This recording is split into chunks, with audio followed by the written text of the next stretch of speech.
Estamos de volta. Vamos agora para a nossa aula de oficina. Gente, olha só do que nós vamos falar.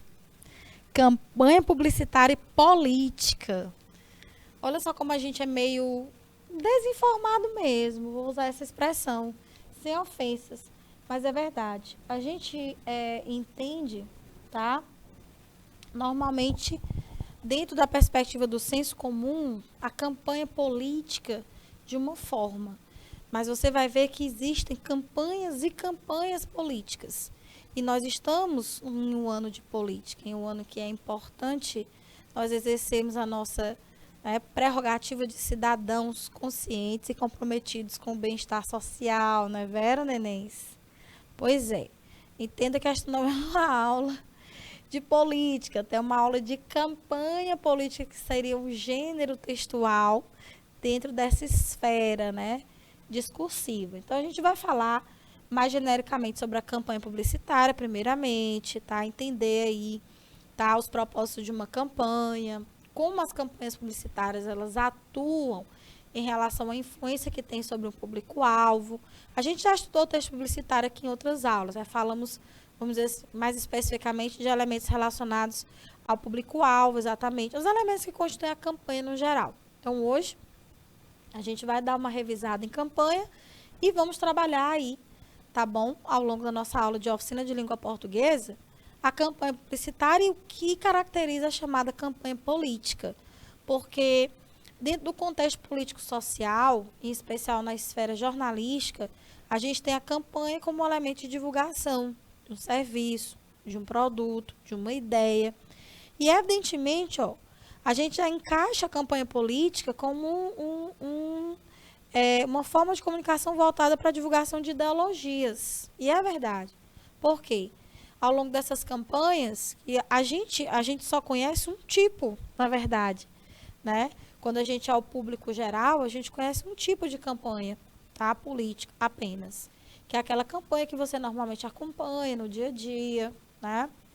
Na TV, no horário político, gratuito, tá? Ou em outras formas de campanha. Não sei se é permitido, não entendo bem a lei eleitoral, pelo menos mais profundamente, não sei se é possível podcast, né? Campanhas em forma de podcast, campanhas políticas, mas a gente vai entender que existe, por exemplo, uma situação em que a campanha, tá, é feita de pessoas para pessoas dentro do partido, por exemplo, quando os membros do partido eles se reúnem, tá, para decidir aquele que dentro, né, dentre esses membros tem um perfil para ser candidato a determinados cargos, entende?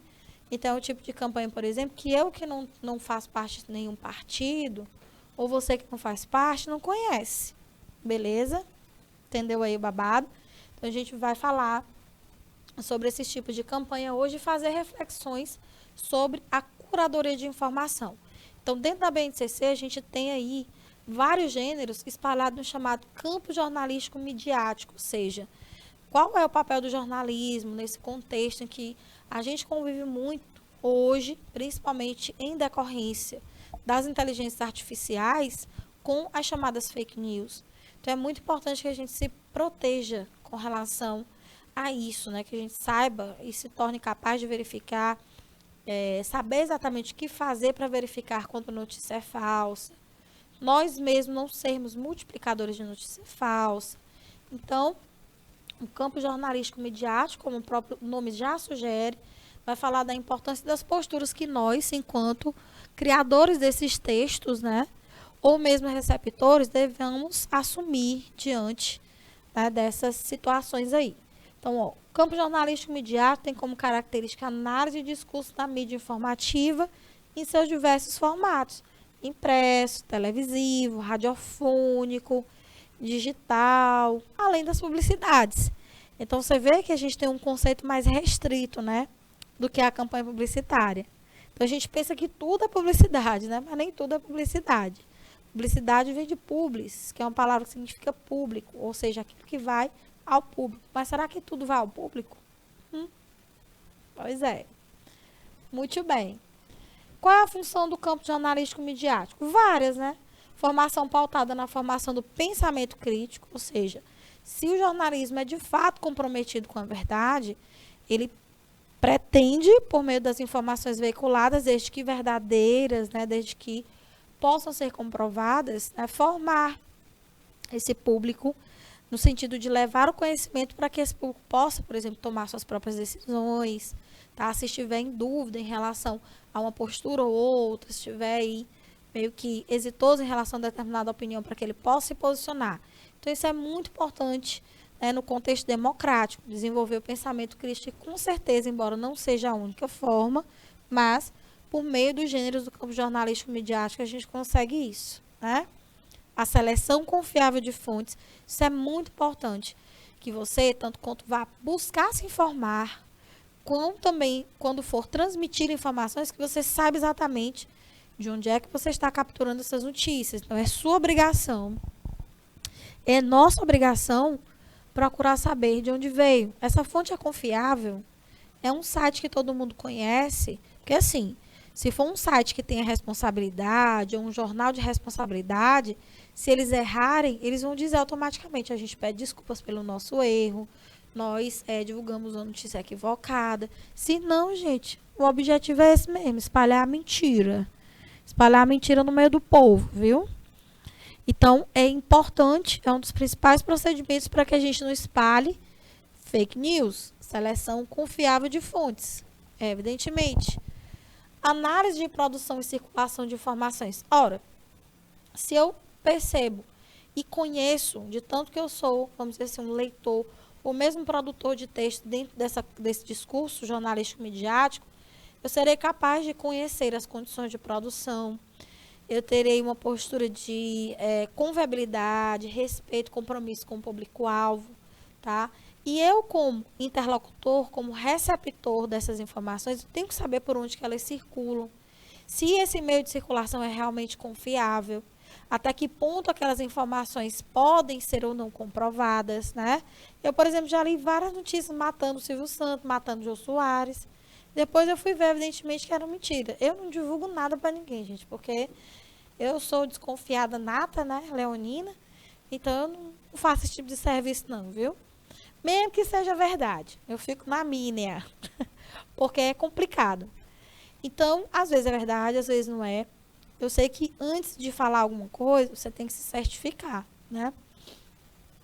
Eu li, gente, uma notícia que automaticamente eu identifiquei como uma fake news, porque não tinha como. Muitas vezes as fake news, elas são identificadas assim, ó. Texto como uma notícia, tá? Uma carta do leitor, uma reportagem, elas respeitam o registro formal. Nós conseguimos detectar uma fake news, por exemplo, através de desvios relacionados à língua portuguesa. Desvios em relação à ortografia, palavras com acentos que não deveriam ter, ou então sem acentos que deveriam ter, né? Uns desvios gramaticais, problemas de concordância, ou até mesmo assuntos absurdos.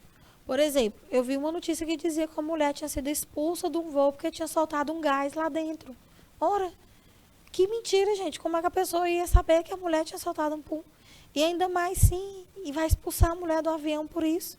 Ora, mas rapaz, olha que absurdo. E assim, tantos absurdos são contados. Só que tem umas mentiras que são bem contadas, né? Você sabe. A mentira que é tão bem contada e tem as caras da verdade. Azedou o voo, tia. A pessoa, Ismael. Eu digo, não, gente, não pode ser verdade. Isso aqui cabe um processo muito doido, minha gente. Nunca quiseram condições, né? Análise crítica do consumo. Isso aí, ó. Quando a campanha publicitária ela se voltar para um produto ou um serviço, saber até que ponto, principalmente na postura de interlocutor, tá? De receptor desse tipo de campanha, se realmente você precisa daquele produto, né? Então, você tem 5 calças jeans, dentre as quais você nunca nem usou. Aí, tu viu um anúncio de uma calça jeans maravilhosa, que vai super bem, tal. E você não precisa. Você tem 5 em ótimas condições, inclusive uma novíssima, intocada. E aí, vai lá comprar? Esse é o tipo de postura que a gente tem que ter, tá? Para que o consumo não vire uma coisa predatória, como de fato já está virando. Já virou, aliás, né? Então, análise crítica desse consumo, se eu preciso realmente desse produto, se eu preciso realmente desse serviço. Essa é uma postura também esperada em termos de desenvolvimento de senso crítico, né? A atuação não somente como consumidores de informações, mas como produtores de informação, é o que eu estava dizendo. Nós podemos atuar nas duas áreas, tanto sermos leitores ávidos de gêneros do campo jornalístico midiático, como também nós sermos as pessoas que vamos produzir gêneros dentro dessa esfera aí. Então, nas duas situações, a gente tem que ter aí discernimento, compromisso, responsabilidade. Produção de dados pautados pelos princípios da ética e da cidadania consciente, veja bem. Ou seja, isso envolve o compromisso com o outro, compromisso com a verdade, tá? O senso de ética, de responsabilidade, moral. Então, evidentemente, e infelizmente, nem todos agem assim. Exploração de fatos das diversas áreas do conhecimento, isso aqui é muito importante. Quanto mais diversificados forem os assuntos, as temáticas abordadas dentro dos gêneros do campo jornalístico midiático, melhor. Porque aí você vai possibilitar para o leitor se informar dentro das mais diversas temáticas. Temáticas que envolvem religiosidade, temáticas que envolvem saúde, temáticas que envolvem tecnologia, ciências, permitindo que cada leitor passe a ser um consumidor de temáticas, né, com as quais ele tem mais finalidade, ou então que ele possa até ampliar, tá, os seus conhecimentos para adquirir um repertório de conhecimentos mais amplo. Que mais? Verificação de notícias falsas, pelo amor de Deus, olha. Dentro do campo jornalístico midiático, a BNCC traz aí habilidades voltadas para a chamada curadoria de informação, gente. O que é isso? O curador é uma figura de responsabilidade, é uma figura que equivale àquele que cuida. O que é ser um curador dentro dessa perspectiva? É você ser uma espécie de guardião, responsável, portanto, ser portador de notícias verdadeiras, veicular notícias verdadeiras, como também ser um verdadeiro investigador, um Sherlock Holmes, tá? Do jornalismo, da mídia, no sentido de identificar, sentir o cheiro pelo faro de quando uma notícia for falsa. Então, essas habilidades de curadoria da informação estão lá na BNCC, porque é uma postura muito importante, veja bem, querido estudante. Hoje nós somos bombardeados a todo instante, mas até do que vocês possam imaginar, justamente pelo que eu falei ainda agora. Pela facilidade de acesso que a gente tem, né, em todas as áreas do conhecimento. Então, com o campo jornalístico midiático não é diferente. Então, a gente precisa ser esperto, né, ter a chamada expertise para saber se proteger com relação a isso. Então, ser curador é justamente adotar essa postura mesmo de ser um investigador, de ir atrás. E graças a Deus já tem sites, né? Já tem sites, tem aplicativos responsáveis por isso, né? Tem pessoas maravilhosas que desenvolvem aí, né, aplicativos voltados para a detecção de notícias falsas, né? Tem um grupo de jornalistas que, na hora que uma notícia falsa sai, eles automaticamente pegam e mandam a verdadeira, rebatendo, né? Enfim. E veja bem, nós estamos numa época de política, né? Então, prepare-se. Prepare-se que agora que o negócio vai rolar. Nesse contexto de polarização que a gente está, né? Quanto mais a gente se proteger, melhor. Curadoria, não esqueça essa palavrinha.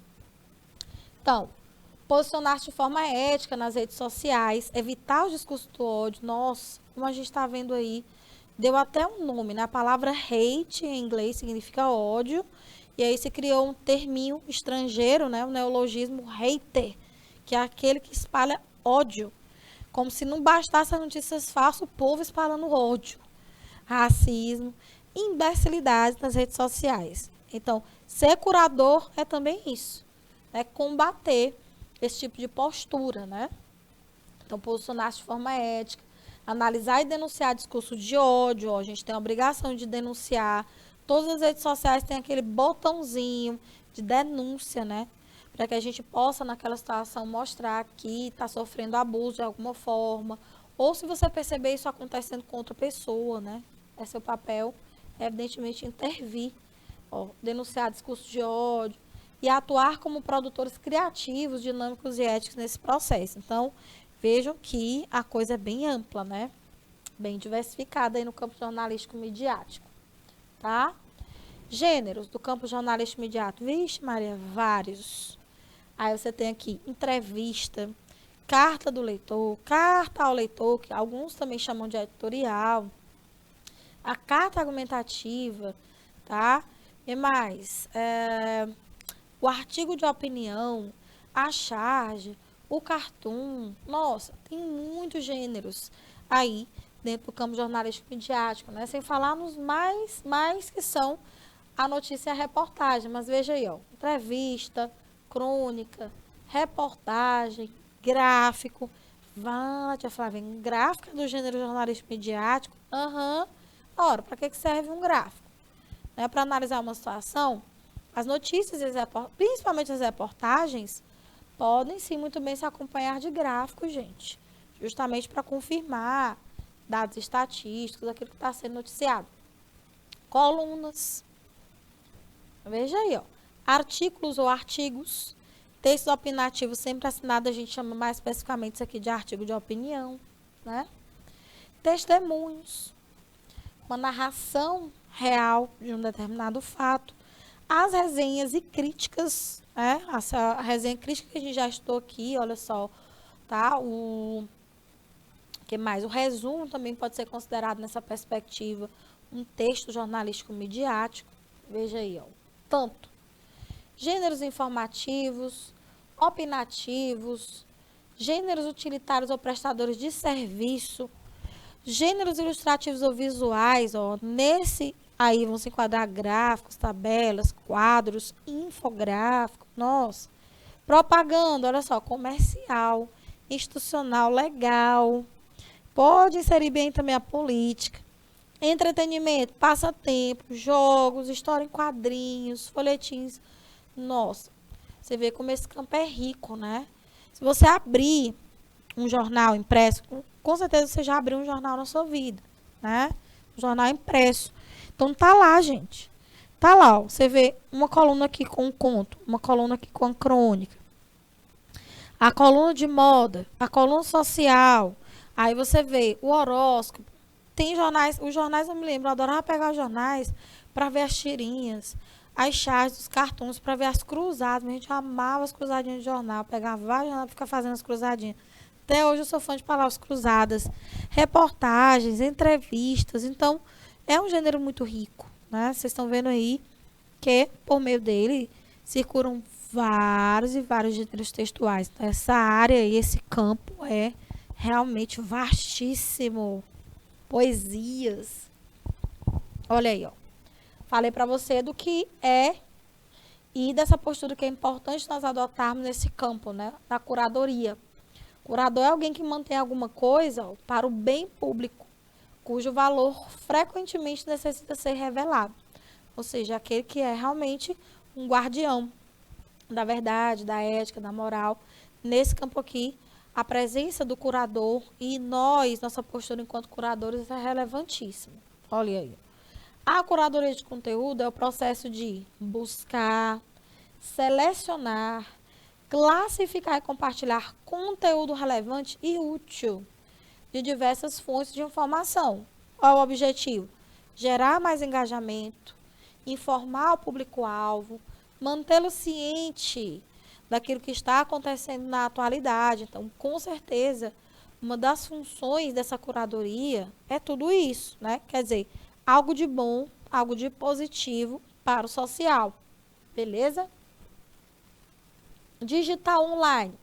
Bom, é a mesma curadoria, só que dentro da internet. E principalmente, por meio da internet, a gente vê, né, que pelos recursos que a gente já conhece, que a gente já sabe, torna-se mais fácil a divulgação das notícias falsas, né? Então, mesma coisa, inserir esses conteúdos no contexto, mostrar fotografia, se possível, tá? De alguma forma buscar passar ao interlocutor a credibilidade necessária para que ele enxergue que aquilo é realmente algo confiável.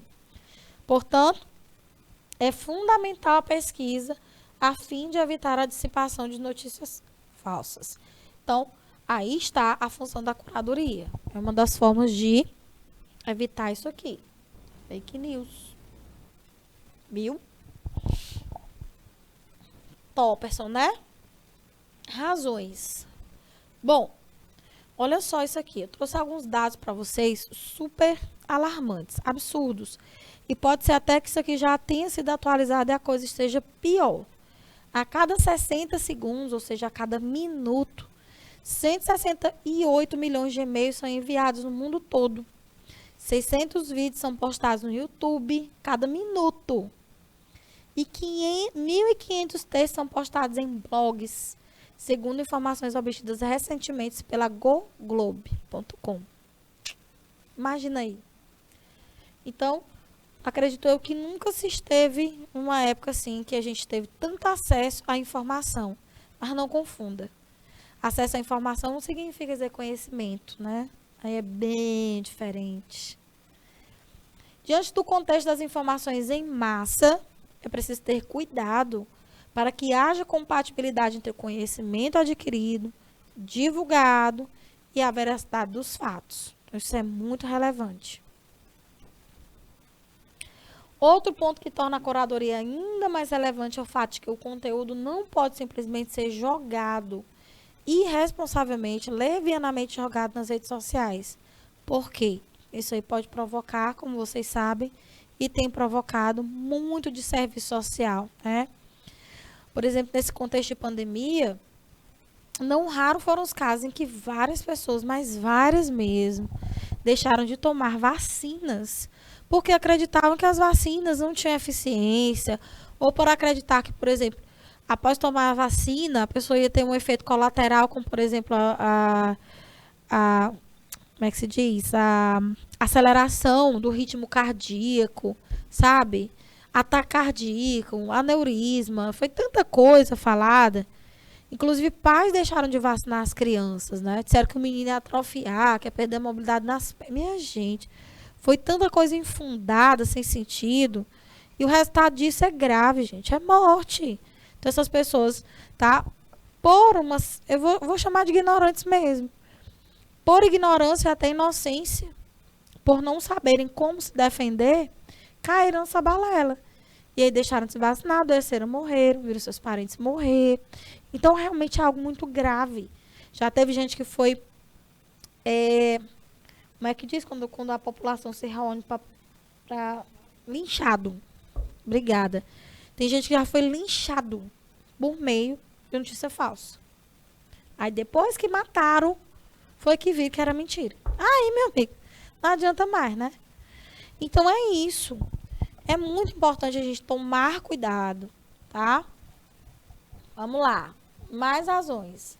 O conteúdo a ser divulgado deve ter um mínimo de relevância para o público-alvo. Ou seja, se não vai prestar nenhuma utilidade, se não vai demonstrar nada de positivo para a sociedade, não veicula, não divulga. Se não é para ajudar, não manda. Lógico. Nesse processo, ó, muito cuidado com as fontes pesquisadas. A gente já falou disso. Ter cuidado com fontes que você não conhece. Vá para aquelas que você já tem o costume de pesquisar suas notícias, aquelas que você sabe que tem credibilidade, que tomam cuidado de comprovar as coisas que estão sendo afirmadas lá. Então, isso aí é em contexto, né?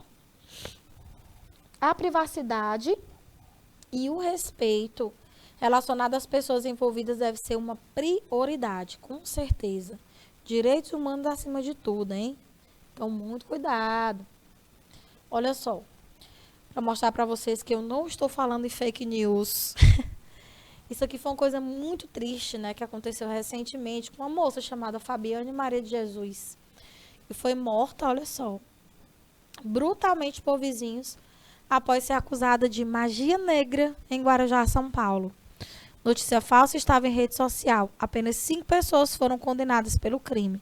Quer dizer, várias se reuniram, né, para linchar a Fabiane. Mas apenas 5 foram condenadas. A dona de casa Fabiane Maria de Jesus, morta aos 33 anos em 5 de maio de 2014, pode dar nome a uma lei que tenta punir quem incita crimes pela internet. Espancada até a morte por moradores de Guarujá, onde morava. Fabiane foi acusada de praticar magia negra com crianças, após uma notícia falsa espalhada pelas redes sociais. O boato gerado em uma página no Facebook e um retrato falado da dona de casa rapidamente se espalharam pelas redes, juntamente com histórias falsas e relatos mentirosos de quem afirmava ter testemunhado os sequestros. O projeto que tramita no Congresso prevê aumentar em 1/3 a punição quando a incitação de crimes ocorrer pela internet ou por meio de comunicação de massa.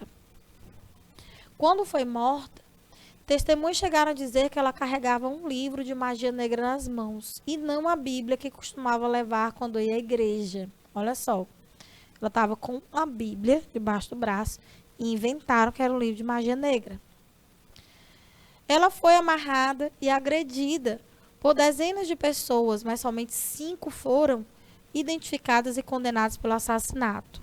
Quase 3 anos após sua morte, uma das fotos de seu linchamento tem sido compartilhada juntamente a de uma criança sobre a manchete: mulher linchada até a morte após violentar neném com soda cáustica. Olha só. Mesmo depois de morta, a moça continua a ser difamada. Em Morrinhos, bairro onde ocorreu o linchamento em Guarujá, o marido de Fabiane ainda tenta se recuperar, mas prefere não fazer declarações. Segundo o advogado da família, Ayrton Cinto, a família está reorganizada e aguarda o julgamento dos recursos dos 5 condenados pelo assassinato. Penas altíssimas. Sob o ponto de vista legal, justas, afirma o defensor sobre 2 condenações de 40 anos de prisão, uma de 30 anos e outras 2 a 26 anos. Realmente, uma pena bem alta. Mas, no máximo, a pessoa aqui no Brasil fica na cadeia por 30 anos, né? Então, veja, a moça foi morta, estava com a Bíblia debaixo do braço, era casada, mãe de família.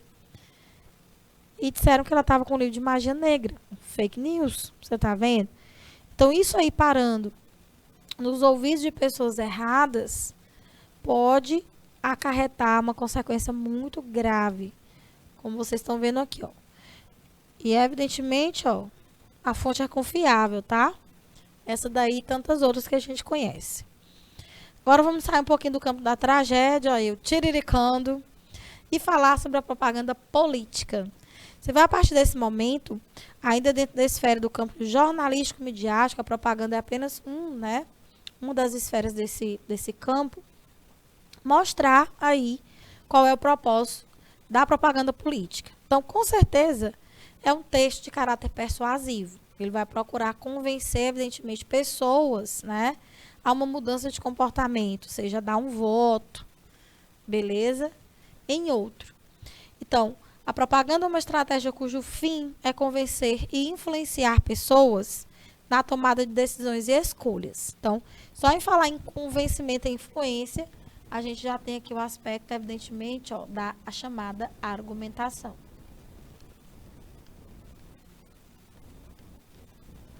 Olha aí, nenéns.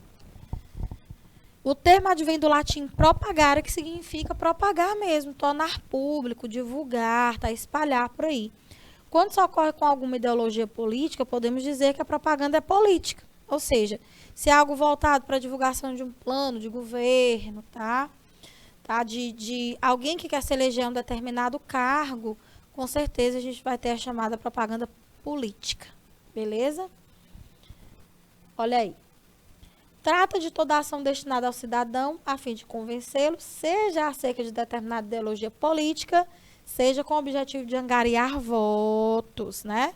Porque assim, mesmo que um candidato já esteja eleito, ele pode ser reelegível de acordo com as leis eleitorais brasileiras, né? Então, ele sai da postura de candidato eleito, né? Vamos dizer assim, que ele se exonera, não sei se essa palavra é essa, mas enfim. Ele se retira daquela posição, daquele cargo eletivo, e vai voltar a ser candidato de novo. Então, aqui ele quer seu votinho, né? Desse gênero deriva as seguintes espécies. Olha só, você sabia que existe aqui, dentro da propaganda política, a partidária, a intrapartidária eleitoral? Você sabe qual delas chega até nós, eleitores mortais? Pois é. É isso que nós vamos descobrir agora. Qual dessas propagandas chega até a gente? O que é que você acha? O que é que você acha que é a partidária? Vai pensando aí. O que é essa tal de intrapartidária? O que é essa tal de eleitoral? A eleitoral é a que chega até nós. É aquela que a gente vê pela TV. Antigamente a gente via no santinho, né? Precisa dar um santinho pra gente botar aqui e colar na roupa. Olha só. Acho que isso aí foi proibido, não foi? Aí botava camisa com a cara dos candidatos e tal. Ei, houve uma época que isso era permitido. Hoje não. Outra coisa que é proibida, minha gente, comício. Sabe? Showmício chamado, né? Candidatosão pesado pegava, ela trazia um cantor famoso da época, uma banda Limão com Mel. Aí botava na praça, de graça. Minha gente, era gente. Gente. Você não tem noção. Óbvio que isso aí foi proibido. Graças a Deus, foi um absurdo, né? Qual o dinheiro que ele estava utilizando para fazer isso, hein? Adivinha? Sei não. Sei lá. Enfim, vamos lá. O que é essa propaganda partidária? Ó, ela vai divulgar, tá, entre os partidos políticos, a ideologia dos próprios partidos. Você sabia disso? Pois é. Se a gente não faz parte de um determinado partido político, evidentemente a gente não vai saber, né, da existência da propaganda partidária. Mas quem é daquela área, né, quem é daquele grupo, vai saber. Então, ela tem por finalidade, ó, a divulgação dos ideais, dos programas e propostas dos partidos políticos. Essa é a partidária. Então, por exemplo, quando você vê na TV uma publicidade dos vários partidos que existem aqui no Brasil, PSOL, PV, sei lá, não sou muito ligada nisso não. PT, não sei nem se existe, PSDB, o antigo PFL, que agora é o DEM, não sei nem se existe também. Enfim, entendeu? Feita de forma genérica e exclusiva, não menciona o nome de pretensos candidatos. Então, aqui, você não tem o nome de candidato nenhum. É o partido em si, entendeu? Revelando aí, para esse contexto bem específico, a gente diz que é exclusivo, ó, tá bom? Ó, bem aqui, ó, as propostas dos partidos. Então, o partido PV, por exemplo, quais são as propostas dele? Um outro partido qualquer, quais são as propostas dele? Então, é isso que é a chamada propaganda partidária. Então, veja bem, vou usar o marca-texto, pra você saber a diferença. É interessante? Pô, eu mesmo não sabia disso, não. Então, ela não menciona o nome de ninguém. E nem é vinculada a um pleito, ou seja, ela não é vinculada a um processo eleitoral. Então, independe de época, independe de processo eleitoral, a propaganda partidária. Então, o que ela quer, ó, é, na verdade, obter novos simpatizantes, ou seja, ela quer trazer mais membros para os partidos. Olha aí. Ou seja, se você simpatizar com as ideias de partido A, B ou C, você pode se tornar um potencial, tá, membro desse partido. Então, a propaganda político partidária, ela visa isso aí, angariar membros mesmo, mais pessoas para representar, tá, essas ideologias. Então, elas se tornam filiadas às agremiações partidárias. Olha aí. Ela é transmitida por meio das emissoras de rádio, TV. Acho que estão usando já podcast, evidentemente, né? Se usaram o rádio, por que não podcast? Formato em rede ou inserções de 30 segundos ou 1 minuto nos 2 semestres dos anos não eleitorais. Eu também não sabia desse detalhe, né? Achei interessante e trouxe. Mas a intrapartidária, meu amigo, aqui, imagina aí, dentro do partido em si, vamos supor aqui, vamos inventar o partido da professora Flávia Leda, PFL, olha aí. Dentro do meu partido, eu vou escolher alguém para ser candidato a um determinado cargo, eu vou escolher alguém para ser, por exemplo, o presidente do partido, né, sei lá, diretor, não sei como é que chama. Isso, eu disse que não faço parte de nada disso, né?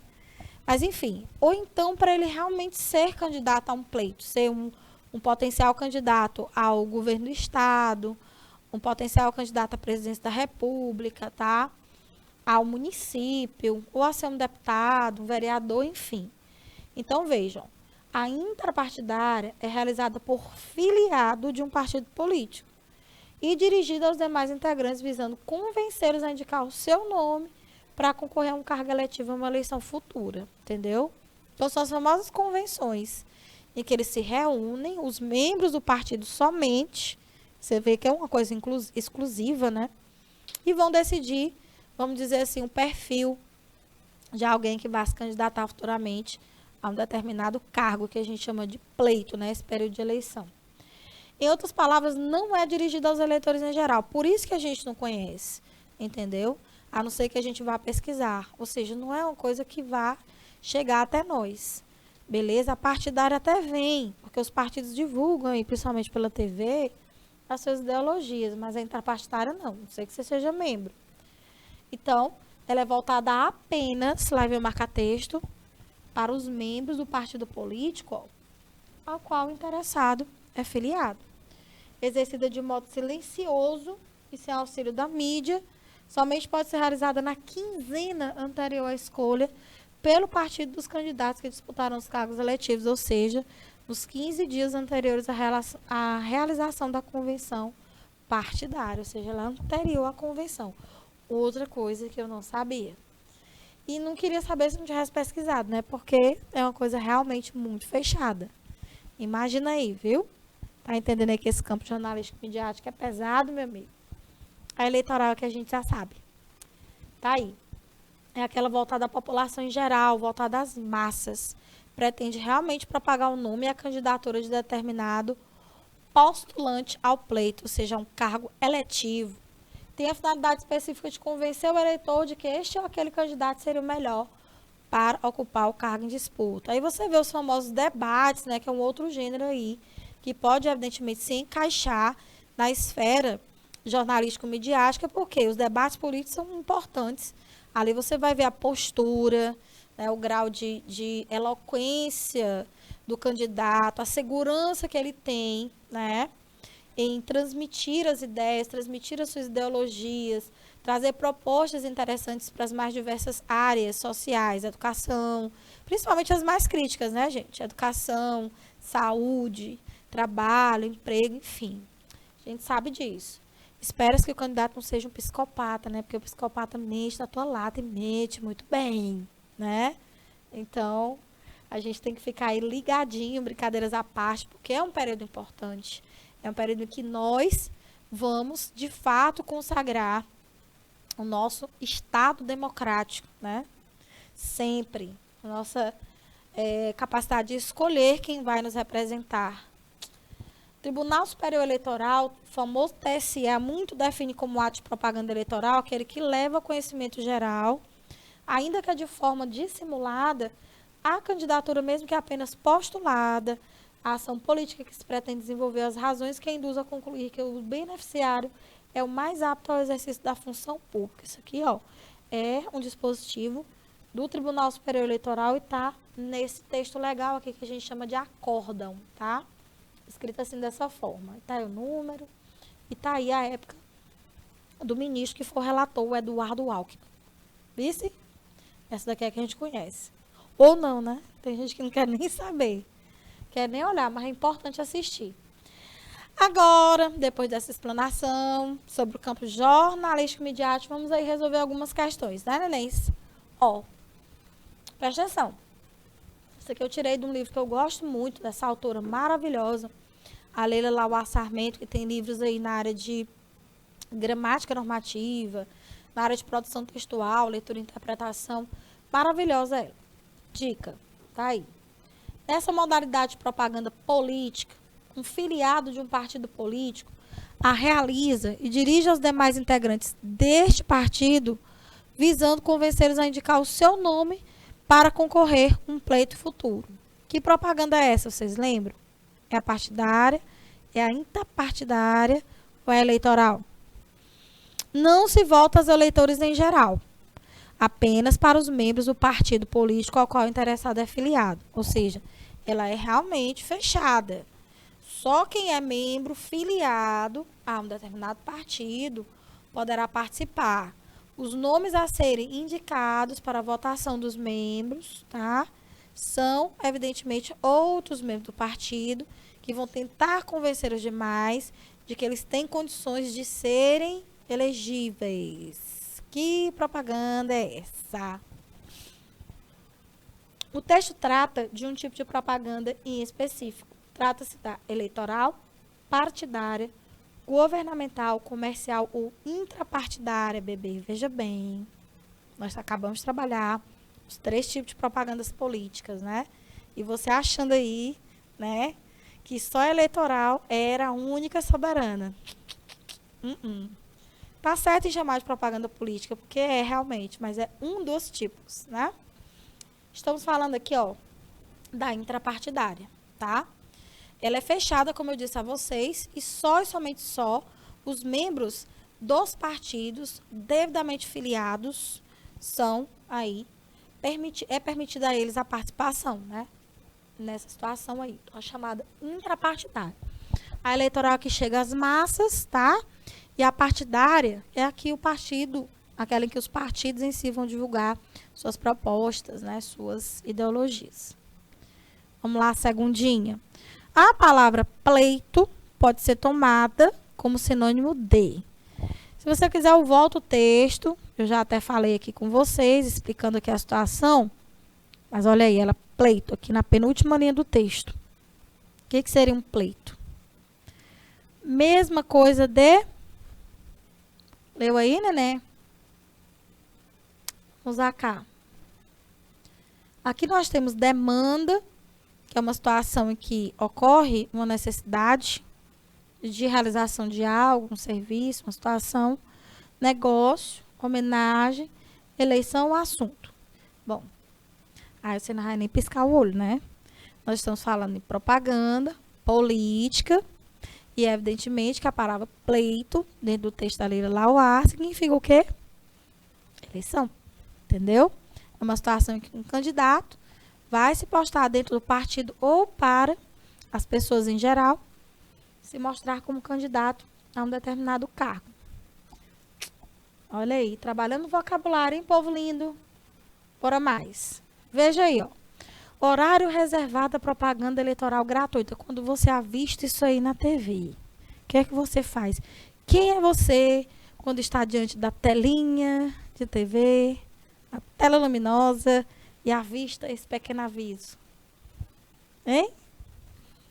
Rapaz, eu gosto de assistir. Tem cada figura, cada candidato e cada propaganda, moço. A gente se diverte. Cada gente que aparece lá. Bom, o anúncio refere-se a um dos tipos de propaganda política, a eleitoral. Bom, a gente já avisou para você aqui no enunciado qual é, né? A eleitoral. Uma das características dessa modalidade é...